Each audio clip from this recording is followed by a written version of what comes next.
Hey, so hello and welcome back everyone to this another beautiful, wonderful video. In today's video, we are going to discuss about number one is passing criteria. And under passing criteria, we'll talk about how much marks to bring each individual subject so that you can crack the examination.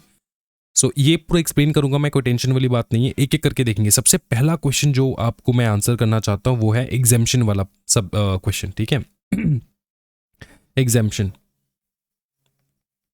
Exemption का question आपको answer कर देता हूं मैं. For example आपको exemption मिला है company law में, आपने एग्जाम्शन लेकर आए. फॉर एग्जाम्पल 62 तुम आपने एग्जाम्शन लेकर आए, बाकी सारे सब्जेक्ट्स फेल, लेकिन मिनिमम क्राइटेरिया जो है वो फुलफिल किया तुमने, जो कि है 25 मार्क्स.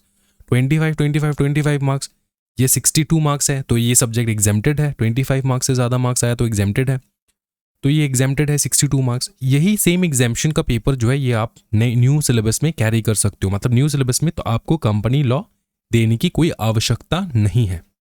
क्या ये मैं क्लियर है? अब समझो, देखो फॉर एग्जाम्पल आपने एग्जाम्शन लाया इन FMSM 62. अब आप सोचोगे सर एक चीज बताओ, ये FMSM में हमने तो 62 लाया, बाकी तो हमने फेल, लेकिन फिर भी 25 जैसे तैसे करके मैनेज किया and we got 25 and this exemption is valid, right? The answer is yes. अब आप सोचोगे सर ये न्यू सिलेबस में कौन से सब्जेक्ट में क्लेम करे सर? ये FMSM का जो सब्जेक्ट है ना, ये तो आप CAFM में क्लेम कर सकते हो. आप CMA एंड FMSM का जो पेपर है, इनमें से किसी भी एक पेपर को अगर आपने निकाल डाला, क्रैक कर लिया, पास कर लिए, ठीक है, तो अगर तुम्हारा किसी भी एक पेपर निकल गया, तुम्हारा प्रॉपरली एग्जेम्प्टेड है, तो वो तुम्हारा न्यू सिलेबस में इन दोनों में से कोई भी एक एग्जेम्प्टेड है, तो CAFM देने की कोई आवश्यकता नहीं है. क्या ये समझ में आ रहा है? ये बहुत बड़ा डाउट था बहुत सारे स्टूडेंट्स का कि कैसे करेंगे सर, कैसे करेंगे, पता नहीं सर.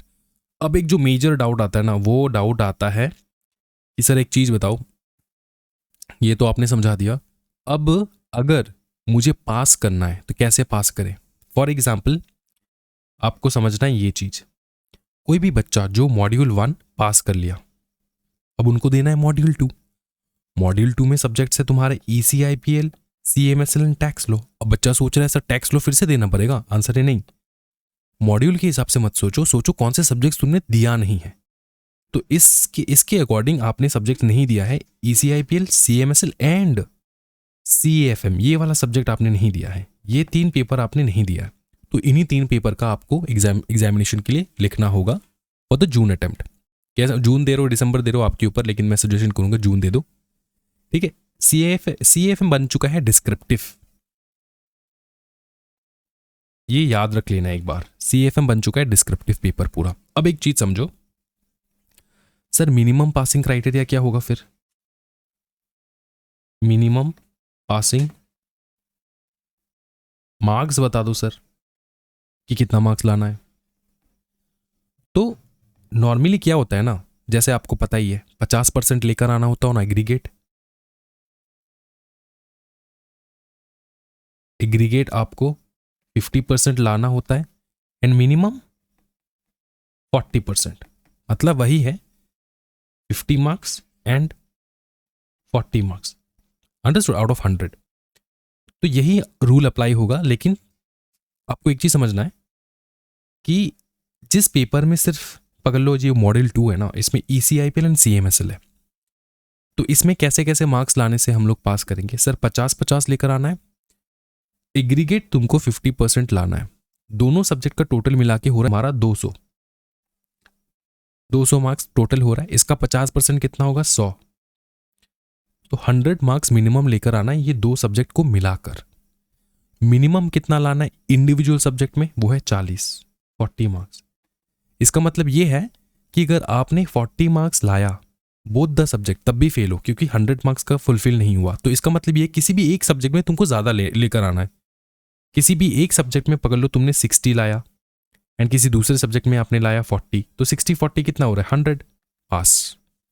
लेकिन किसी भी एक सब्जेक्ट में आपने लाया 40, दूसरे सब्जेक्ट में आपने लाया फिर से 40, फेल. क्योंकि टोटल कितना हो रहा है? टोटल हो रहा है 80. 80 तो तुम्हारा एग्रीगेट नहीं है, 80 तो तुम्हारा 50% नहीं है, 50% है 100. तो 100 लाना है तुमको.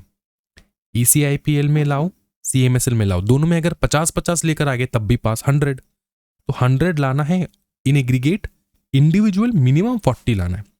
पकड़ लो CMSL में तुमने लाया 70 लाए तुमने CMSL में, लेकिन ECIPL में तुमने लाए 25। तो क्या आप पास हो ECIPL में? आंसर है नो, क्योंकि 100 तो हो नहीं रहा है। 100 छोड़ो, 100 तो छोड़ दो, 40 मार्क्स का तो तुम्हारा फुलफिल नहीं हो रहा है ना, 40 मार्क्स फुलफिल नहीं हो रहा है तुम्हारा। ठीक है, 95 हो रहा है या 95 हो रहा है। और भी अगर तुमने अगर लो 35 भी लेकर आते, 100 के ऊपर चले जाएगा, लेकिन फिर भी 40 तो नहीं मिला ना तुमको इंडिविजुअल सब्जेक्ट में। तो ये जो 35 मार्क्स है ना ECIPL में जो लेकर आए, तुम फेल ECIPL में। इसलिए ओवरऑल तुमको ये समझ के रखना है कि तुमको 50% लाना है इन एग्रीगेट, जो कि है 50 मार्क इंडिविजुअल सब्जेक्ट का, एंड 40% लाना है तुम्हारा मिनिमम जो क्राइटेरिया है वो है 40 मार्क्स। यहाँ पे तुम छेड़खानी कर सकते हो, यहाँ पे 50% में छेड़खानी हो सकता है, मगर यहाँ पे 60 लाओ, ठीक है, 70 लाओ, दूसरे सब्जेक्ट में एडजस्ट हो सकता है, लेकिन ईच इंडिविजुअल सब्जेक्ट में तुम्हारा 40 तो लेकर आना ही होगा। 40 तो तुम्हारा लेकर आना है इंडिविजुअल सब्जेक्ट में। ठीक है, अब तुम्हारे दिमाग में बत्ती जलेगा, सर एक चीज बताओ, CFM तो एक ही इंडिविजुअल सब्जेक्ट हम लोग दे रहे हैं, फिर एक ही इंडिविजुअल सब्जेक्ट दे रहे हैं। अगर मॉड्यूल तो 2 हम लोग दे रहे हैं, तो एक ही इंडिविजुअल सब्जेक्ट दे रहे हैं, तो यहां पर क्या करें? यहां पर आपको 50 मार्क लेकर आना है। यहाँ पे मिनिमम 40 नहीं, यहाँ पे 50 मार्क होगा। 50 मार्क आपको लेकर आना ही है। सर नहीं लाए तो फेल? नहीं, तब भी पास कर सकते हो। कैसे सर? समझाओ। समझाता हूँ। देखो क्या होता है ना, बोथ मतलब दूसरे मॉड्यूल में चला गया ना ये सब्जेक्ट, तो होगा क्या, अगर आप 40 लेकर आए सब्जेक्ट में, ठीक है, और ये दोनों सब्जेक्ट मिला के आप लेकर आए, ECIPL CMSL दोनों मिला के आप लेकर आए 110, 110, मिनिमम कितना चाहिए होता है? 100। 10 मार्क एक्स्ट्रा है ना, 10 मार्क एक्स्ट्रा है मॉड्यूल 2 में, 10 मार्क एक्स्ट्रा आपने लेकर आए, ये 10 मार्क यहाँ पे एडजस्ट हो जाएगा, तो अल्टीमेटली आपका 50 हो रहा है, पास कर जाओगे। क्या ये समझ में आ रहा है? ये है पूरा क्राइटेरिया। थोड़ा कॉम्प्लिकेटेड लग सकता है फर्स्ट स्टूडेंट्स के लिए जो पहली बार एग्जामिनेशन देंगे, लेकिन ऐसा नहीं होता है, कॉम्प्लिकेटेड नहीं है, बहुत ईजी है। अब देखो बात यह है कि दिमाग में क्या रखना है, दिमाग में तुमको ये रखना है एम, एग्जामिनेशन में प्रॉपर एम क्या करके जाना है, एम करके जाना है 50 मार्क्स तो तुम इंडिविजुअल सब्जेक्ट में कमा कर आओ। 50 मार्क्स मिनिमम तुम इंडिविजुअल सब्जेक्ट में मिनिमम रखना है, और तुम 50 मार्क्स का टारगेट लेकर जाओगे एग्जामिनेशन में, 25 भी नहीं मिलेगा तुमको। इसलिए हमेशा याद रखना 85 to 90 तो बहुत अच्छे से लिख के आना ही है। बाकी बकलोल जो कुछ भी लिखना है 10% का अंधाधुन लिख देना है, लेकिन 85 to 90% लिखना ही है बहुत अच्छे से, तब जाके तुमको 50 मार्क मिलेगा हर सब्जेक्ट में, है ना। ये तो तुम एम करके नहीं जा सकते ना, नहीं यार मैं ECIPL में 40 ही लाऊंगा एंड फिर CMSL में मैं लेकर आ जाऊंगा 60, 100% लेकर, ये तुम कह सकते हो, गारंटी दे के कह सकते हो? नहीं। इसलिए मेरा एडवाइस ये रहेगा, हमेशा एम फॉर 50% तो लाना ही है, और 50% लाने के लिए तुमको 80-90 मार्क्स तो आराम से लिख के आना है, अगर तुमको 50 मार्क्स चाहिए तो। कहीं पर भी तुम्हारा MCQ नहीं है, सब कुछ डिस्क्रिप्टिव है, तो ये डिस्क्रिप्टिव वे में लिखना होगा। अंडरस्टूड? क्या ये क्लियर हो चुका है? एग्जाम्शन का भी मैंने क्लियर कर दिया, फिर तुम्हारा कैसे तुम कैरी फॉरवर्ड करोगे न्यू सब्जेक्ट में वो भी मैंने क्लियर कर दिया, ठीक है। मिनिमम पासिंग परसेंटेज क्या होगा वो भी मैंने क्लियर कर दिया।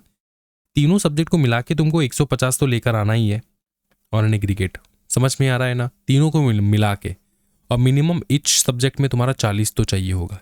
ऐसे लाओ वैसे लाओ, जैसे भी लाओ, यही है तुम्हारा पूरा क्राइटेरिया, पासिंग क्राइटेरिया। अगर इसके अलावा भी किसी प्रकार का डाउट है तो झिझकना मत, कमेंट सेक्शन है भाई मेरे, आराम से कमेंट करो, मैं रिप्लाई करूंगा तुमको। आज के वीडियो में इतना ही भाई मेरे, thank you so much, do like and subscribe to the channel. हमारे टेलीग्राम ग्रुप को जरूर ज्वाइन कर लेना। टाटा बाय बाय, टेक केयर, जय हिंद।